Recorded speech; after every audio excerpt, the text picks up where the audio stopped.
ಯಾವ ಥರ ನೋಡ್ತಾರೆ ಗೊತ್ತಲ್ಲ. ಈಗ ಬುರ್ಖಾ ಹಾಕೊಂಡ್ರೆ ಯಾರು ನೋಡ್ತಾರೆ? ಐ ಫೆಲ್ಟ್ ಮಚ್ ಸೇಫ್ಟಿಯರ್ ಅಂತ. ಫೈನ್. ಅಂತಿಮವಾದ ನಿರ್ಧಾರ, ಬಹಳ ಕಠಿಣವಾದ ನಿರ್ಧಾರ, ಅಂದ್ರೆ ಹುಟ್ಟಿದ ಧರ್ಮದಿಂದ ಇನ್ನೊಂದು ಧರ್ಮಕ್ಕೆ ಕನ್ವರ್ಟ್ ಆಗುವಂತಹ ನಿರ್ಧಾರ. ಈ ನಿರ್ಧಾರಕ್ಕೆ ಬರೋದಕ್ಕಿಂತ ಮುಂಚೆ ಅಟ್ಲೀಸ್ಟ್ ಕೆಲವರ ಜೊತೆ ನೀವು ಚರ್ಚೆ ಮಾಡಿರಬಹುದು. ಕೆಲವ್ರ ಜೊತೆ ಅಂದರೆ ಲೈಕ್ ನಾನು ಇಂಟರ್ನೆಟ್ ಮೂಲಕ ಚರ್ಚೆ ಮಾಡ್ತಿದ್ದೆ, which is good for me. ನಾನು ಅಪ್ಪ ಅಮ್ಮ ಹತ್ರ ವಾಪಸ್ ಹೋಗಲ್ಲ ಅಂತಲ್ಲ, I will really go back. First ನಾನು ಕುರಾನ್ ಓದೋದನ್ನು ಕಲಿಬೇಕು, ನಮಾಜ್ ಮಾಡೋದನ್ನು I have to go deeper in that. ಅದನ್ನು ಕಲಿತು ಅವರು ನನ್ನ ಮುಸ್ಲಿಮ್ ಆಗಿ ಅಕ್ಸೆಪ್ಟ್ ಮಾಡಿದ್ರೆ ಶ್ಯೂರ್ಲಿ ಐ ಗೋ ಬ್ಯಾಕ್. ನಿಮ್ಮ ಫ್ಯಾಮಿಲಿ ಬ್ಯಾಕ್ಗ್ರೌಂಡ್ ಬಗ್ಗೆ ಹೇಳಿ. ಅಪ್ಪ ಅಮ್ಮ ಬಿಲ್ಡಿಂಗ್ ಕಾಂಟ್ರಾಕ್ಟ್ ಮಾಡ್ತಾರೆ, ಮಮ್ಮಿ ಹೌಸ್ ವೈಫ್, ತಂಗಿ ಇದ್ದಾಳೆ, ಮತ್ತೆ ಆಚಾರ್ಯ ವಿಶ್ವಕರ್ಮ ಕ್ಯಾಸ್ಟ್. ಆಚಾರ್ಯ ವಿಶ್ವಕರ್ಮ ಅಂದ್ರೆ ಸ್ವಲ್ಪ ಅಪ್ಪರ್ ಕಾಸ್ಟ್ ಲೋವರ್ ಕಾಸ್ಟ್ ಅಂತಲ್ಲ, ಸ್ವಲ್ಪ ಧಾರ್ಮಿಕವಾಗಿ ಸ್ವಲ್ಪ ರಿಜಿಡ್ ಅನ್ಬಹುದಾದಂತಹ, ಅಂದ್ರೆ ಸಾಕಷ್ಟು ಸಂಪ್ರದಾಯಸ್ಥ ಕುಟುಂಬ. ಇಂಥ ಒಂದು ಕುಟುಂಬದಲ್ಲಿ ಹುಟ್ಟಿದಂತಹ ನೀವು ಬೇರೆ ಧರ್ಮಗಳ ಬಗ್ಗೆ ಚರ್ಚೆ ಮಾಡೋದಕ್ಕೆ ಓಪನ್ ಅಪ್ ಆಗಿದ್ದಾರು ಹೇಗೆ ಅಂತ? ನಮ್ಮ ಮನೇಲಿ ಅಷ್ಟೊಂದೇನು ಇದ್ದಾಗ ಮಾಡ್ತಾ ಇರ್ಲಿಲ್ಲ. ಅವ್ರದ್ದು ಏನ್ ಕ್ಯಾಸ್ಟ್ ಇದೆ ಅಂತ ಅವ್ರಿಗೆ ಸ್ವತಃ ಗೊತ್ತಿರ್ಲಿಲ್ಲ. ಅವರೇ ಕನ್ಫ್ಯೂಸ್ ಆಗ್ತಾ ಇದ್ರು, ಏನ್ ಮಾಡೋದು, ಹೇಗ್ ಮಾಡೋದು, ಇದ್ ಮಾಡ್ಬೇಕಾ ಬೇಡವಾ, ಅವ್ರವರಲ್ಲೇ ಡಿಸ್ಕಷನ್. ಅದು ಅವ್ರಿಗೆ ಯಾವ್ದೋ ಒಂದು ಸರಿಯಾದ, ಇವಾಗ ಕುರಾನಲ್ಲಿ ಏನ್ ಓದಿದ್ರು ನಿಮ್ಗೆ ನಿಮ್ ಪ್ರತಿಯೊಂದು ಲೈಫಲ್ಲಿ ಹೇಗ್ ಲೀಡ್ ಮಾಡ್ಬೇಕು ಅಂತ ನಿಮ್ಗೊಂದು ದಾರಿ ಇದೆ. So that guides you. ಇವ್ರದ್ರಲ್ಲಿ ಏನ್ ಗೈಡ್ ಮಾಡತ್ತೆ ಅಂತ ನನ್ಗೆ ನಿಜವಾಗ್ಲೂ ಗೊತ್ತಿಲ್ಲ. Everyone will be like fighting, ನೀನ್ ಮಾಡು, ಹೀಗ್ ಮಾಡು, ಹಾಗೆ ಮಾಡು, ಅವರೇ ಕನ್ಫ್ಯೂಸ್ ಆಗ್ತಾ ಇರ್ತಾರೆ.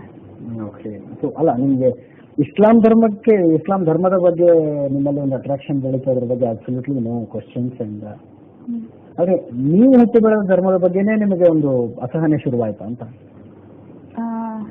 ಯಾಕಂದ್ರೆ ನೋಡಿದ್ದೆಲ್ಲ ದೇವ್ರು ಆಗಲ್ಲ. ನಾವು ಮಾಡಿದ್ದು ಇವಾಗ ಕಲ್ಲು ಹೊಡೆದಾದ್ರೆ ಇವಾಗ ದೇವ್ರು ಹೋಯ್ತಲ್ವಾ, ಯಾಕೆ ದೇವ್ರು ಅದಷ್ಟು ಬೇರೆ ಕಾಪಾಡ್ಕೋಬೋದಲ್ವಾ. ಅದನ್ನ ಪೂಜೆ ಮಾಡಿದ್ರೆ ನಮ್ಗೇನ್ ಸಿಗುತ್ತೆ? ತನ್ನನ್ನು ತಾನೇ ಕಾಪಾಡ್ಕೊಳ್ಳಿಲ್ಲ, ಇನ್ನು ಅದನ್ನ ಪೂಜೆ ಮಾಡಿದ್ರೆ ನಮ್ಗೇನ್ ಸಿಗುತ್ತೆ?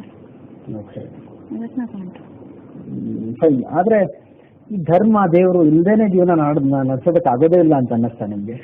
ಧರ್ಮ ದೇವರು ನಿಮ್ ಸಿಕ್ಸ್ ಸೆನ್ಸ್ ಅನ್ನೋದೊಂದಿರುತ್ತೆ. You know something, you will feel something. ಅದ್ರ ಪ್ರಕಾರ ಏನೋ ನಿಮ್ಮನ್ನ ಕಾಪಾಡುತ್ತೆ ಅನ್ನೋದೊಂದು ಭರವಸೆ ಇರುತ್ತೆ. ಅದು ಯಾವ್ದಂತಂದ್ರೆ I felt it is Quran, it's Islam. ತುಂಬಾ ಜನ ತಿಳುವಳಿಕೆ ಇದ್ದವರು ಹೇಳ್ತಾರೆ ಧರ್ಮ ಅನ್ನೋದು ಅಸಹಾಯಕರ ಊರುಗಳು ಅಂತ. ತಮಗೆ ನಿಯಂತ್ರಣ ಇಲ್ವೋ ಯಾರಿಗೆ ಅಂತ. ಓಕೆ, ಇವಾಗ ಅವ್ರ ಮೇಲೆ ಅವ್ರಿಗೆ ನಂಬಿಕೆ ಇದ್ರೆ ಡಾಕ್ಟ್ರೇ ಬೇಕಾಗಿಲ್ಲ, ಅವರೇ ಎಲ್ಲ ಸಾಲ್ವ್ ಮಾಡ್ಕೋಬಹುದು ಅಲ್ವಾ. ಇವಾಗ ಡಾಕ್ಟರ್ ಕೈಯಲ್ಲೂ ಆಗಿಲ್ಲ ಅಂದ್ರೆ some miracle happens. How does that happen?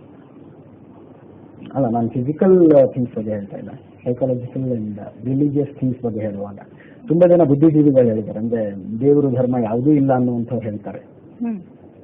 ಯಾರು ಮೆಂಟಲಿ ತಮ್ಮಿಂದ ಒಳಗೊಳಗೆ ವೀಕ್ ಆಗಿರ್ತಾರೋ ಅವರು ದೇವರನ್ನ ಹೆಚ್ಚು ತುಂಬಾ ಜನ ಮೆಂಟಲಿ ಒಳಗೆ ಇರ್ತಾರೆ ಅಂತಾನ. ಸುಮಾರು ಜನ ಎಷ್ಟು ದೇವ್ರ ಕಡೆ ಹೋಗ್ತಾರೆ, ಬೆಟ್ಟ ಹತ್ಕೊಂಡು ಹೋಗ್ತಾರೆ, ಆದ್ರೂ ಅವ್ರ ಕಷ್ಟ ಪರಿಹಾರ ಆಗಲ್ಲ. ಮತ್ತೆ ಅವರೆಲ್ಲ ಹೇಗೆ? How do you feel the change? I feel really nice. Okay. Yeah. ಇಂಥದ್ದೊಂದು ನಿರ್ಧಾರಕ್ಕೆ ಬರೋದಕ್ಕಿಂತ ಮುಂಚೆ ನಾನು ಆಗ್ಲೇ ಹೇಳಬೇಕು, ಸುಮಾರು ಜನರ ಜೊತೆ ಚರ್ಚೆ ಮಾಡಿರಬಹುದು ಅಂತ. ಯಾವ್ದಾದ್ರು ಇಸ್ಲಾಂಗೆ ಸಂಬಂಧಪಟ್ಟಂತೆ ಒಂದು ಸ್ಟಡೀಸ್ ಕೋರ್ಸ್ ಆ ಥರದ್ದು ಏನಾದ್ರು ಮಾಡಿದ್ರ? ಕೋರ್ಸ್ ಅಂತ ಯಾವುದು ಮಾಡಿಲ್ಲ ನಾನು.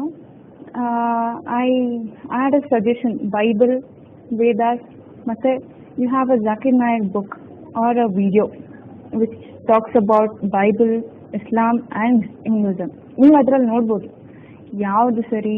Like lot of questions come out. ನಿಮ್ಮನ್ನು ನೀವೇ ಪ್ರಶ್ನೆ ಮಾಡ್ಕೊಂಡ್ರೆ you might get the answer. Fine. ಇದು ಇಸ್ಲಾಂ ಧರ್ಮಕ್ಕೆ ಮತಾಂತರಗೊಳ್ಳೋದಕ್ಕೆ ನಿರ್ಧರಿಸಿದಂತಹ ಕಾವ್ಯಶ್ರೀ, ಈಗ ಮರಿಯಂ, ಇವರು ಹೇಳ್ತಾ ಇರುವಂತಹ ಮಾತು ನಿಜಕ್ಕೂ ಬಹಳ ಕಠಿಣವಾದ ನಿರ್ಧಾರ. ಅಂಥದ್ದೊಂದು ನಿರ್ಧಾರವನ್ನ 21ನೇ ವಯಸ್ಸಿನಲ್ಲೇ ತೆಗೆದುಕೊಳ್ಳೋದಕ್ಕೆ ಕಾವ್ಯಶ್ರೀಗೆ ಸಾಧ್ಯ ಆಗಿದೆ. ಆದ್ರೆ ಇಂಥದ್ದೊಂದು ನಿರ್ಧಾರಕ್ಕೆ ಬರೋ ಮೂಲಕ ಅವರ ತಂದೆ ತಾಯಿ ಎಷ್ಟು ದೊಡ್ಡ ಮಟ್ಟದ ಆಘಾತವನ್ನ ಅನುಭವಿಸಿದ್ರು ಅನ್ನುವಂಥದ್ದು, ಮತ್ತು ಇವರ ಈ ನಿರ್ಧಾರದಿಂದಾಗಿ ಇವರ ಮುಸ್ಲಿಂ ಸ್ನೇಹಿತರು ಏನೇನೆಲ್ಲ ಪಡಿಪಾಟ್ಲ ಅನುಭವಿಸ್ತಾ ಇದ್ದಾರೆ, ಯಾರ ತಪ್ಪು ಯಾರದು ಸರಿ ಅನ್ನೋದ್ರ ಬಗ್ಗೆ ನಾವು ಡಿಸ್ಕಸ್ ಮಾಡೋಣ. ಅದಕ್ಕಿಂತ ಮುಂಚೆ ಒಂದು ಸಣ್ಣ ಬ್ರೇಕ್.